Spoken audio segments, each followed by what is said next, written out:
Hi, this is Travis Pearson doing my mn664 Unit 3 journal. We're supposed to talk about a significant event that happened in our past that kind of changed our nursing career and how we learned from it. We had at one of the facilities I worked at for a while, a patient elope and then commit a suicide attempt by means during the elopement. It was a pretty serious sentinel event. It was a lot of questions, changed a lot of things that happened at our practice. I wasn't there on the day that the person did this significant event, but I was taking care of him like 2 days prior. I knew the patient. He was on my unit. I knew him pretty good. I got to know his family a little bit. It was a big deal because I thought he was actually doing well. It was in that 2-week time period where he had been started on the 2 to 3 weeks where the SSRIs had started helping. He was very depressed when he first come in, didn't have the energy, and then they talk about being very consciously aware of that first 2 weeks, because that's when people that are going to commit suicide do.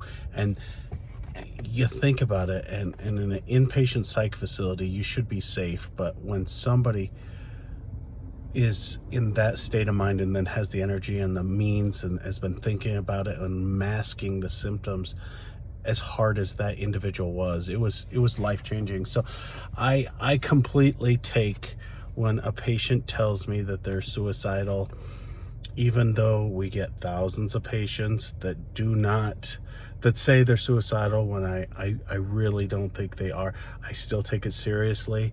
I'm kind of the mindset now on that is, if you're telling me you're needing help, you are needing help, and we gotta each do our part to understand that. That really resonated with me. It's gonna resonate with me through my entire career. The patient, what happened in the situation, all the things we could have done differently.